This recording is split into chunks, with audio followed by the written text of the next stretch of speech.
Dalam video pembelajaran ini, akan dijelaskan mengenai klamer dalam gigi tiruan sebagian lepasan resin akrilik beserta langkah-langkah pembuatannya.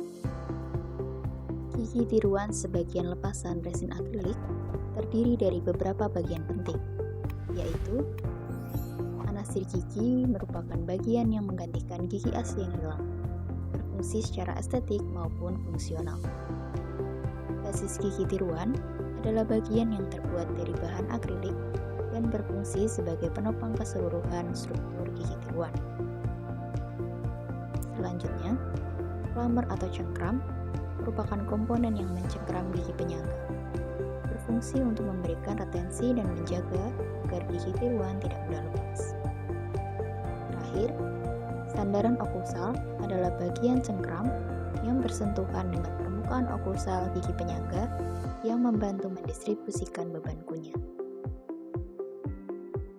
Cengkram atau yang sering disebut klamer merupakan salah satu komponen penting dari gigi tiruan sebagian lepasan resin akrilik.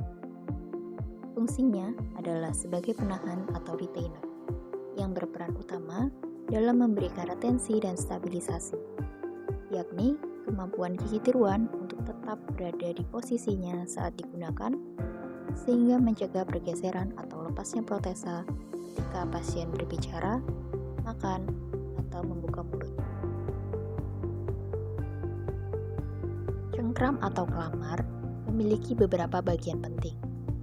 Bagian utama pertama adalah badan cengkram atau badi, yaitu bagian tebal dan kaku dari klamer yang terhubung langsung dengan kerangka atau rangka utama gigi tiruan.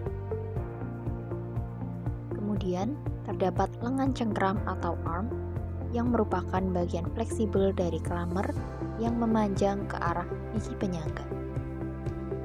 Lengan ini terbagi menjadi dua, yaitu lengan retentif dan lengan penyeimbang. Di antara badan dan lengan, terdapat bahu cengkram atau shoulder, yaitu bagian transisi yang cenderung lebih kaku dibandingkan ujung lengan, namun masih sedikit fleksibel. Ujung lengan cengkram atau terminal adalah bagian paling akhir dari lengan retentif, yang terletak tepat di area undercut gigi penyangga dan berfungsi langsung sebagai titik retensi. Terakhir, terdapat sandaran atau res yang merupakan bagian dari klamer yang bertumbuh pada permukaan oklusal, insisal, atau cekungan gigi penyangga. Sandaran ini membantu mendistribusikan beban kunyah secara merata ke gigi dan mencegah protesa bergerak ke arah jaringan lunak.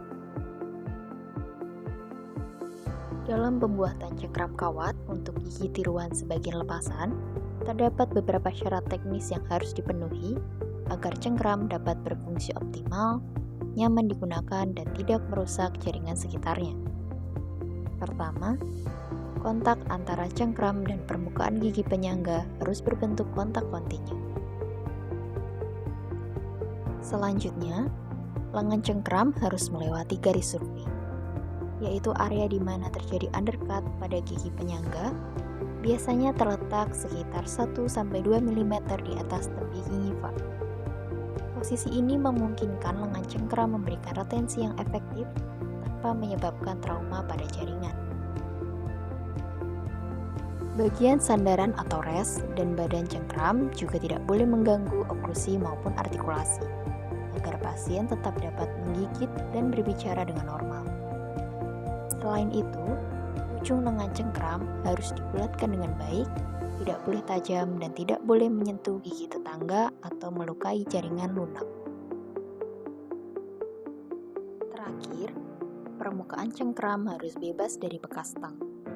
Kehadiran bekas tang menunjukkan prosedur pembengkokan yang kurang tepat, yang dapat menyebabkan kelemahan struktural pada kawat dan menurunkan daya tahannya. Tahapan selanjutnya adalah proses pembuatan C-klamer yang dimodifikasi dengan sandaran oklusal. Penempatan klamer berada pada permukaan bukal gigi penyangga, tepat di bawah garis survei. Untuk posisi sandaran oklusal, peletakannya disesuaikan dengan tipe kasus. Pada kasus free end, sandaran diletakkan menjauhi saddle. Sedangkan pada kasus ujung tertutup atau bounded, sandaran diletakkan mendekati saddle, guna mendukung distribusi beban yang lebih tepat. Alat dan bahan yang diperlukan meliputi kawat dengan diameter 0,7 mm untuk gigi anterior dan 0,8 mm untuk gigi posterior, serta beberapa jenis tang seperti tang bulat, tang setengah bulat, tang pipih, dan tang putok.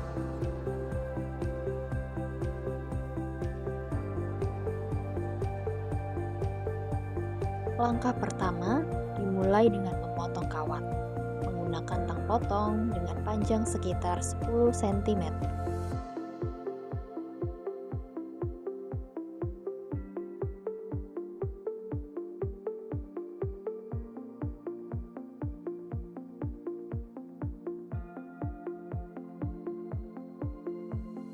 Setelah itu, kawat dibentuk mengikuti kontur bukal gigi penyangga dengan bantuan tang setengah bulat untuk membentuk lengan klammer.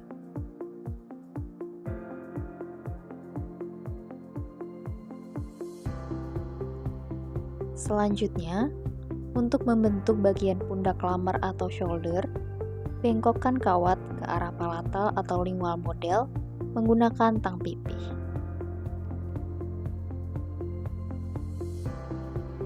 Tahap berikutnya adalah pembentukan bagian basis. Dengan cara membengkokkan kawat menggunakan tang pipih, lalu dilanjutkan dengan tang setengah bulat agar menghasilkan lengkungan yang mengikuti arah okusal gigi.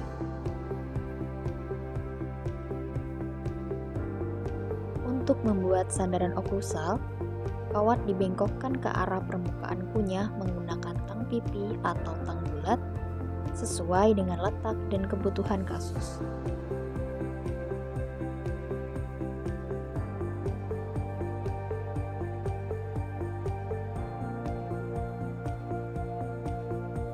Terakhir, potong kelebihan kawat yang tidak diperlukan dan pastikan bahwa seluruh bagian klammer menempel erat dan pas pada permukaan gigi penyangga tanpa celah maupun gangguan pada jaringan sekitarnya.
Terima kasih telah menyaksikan video ini.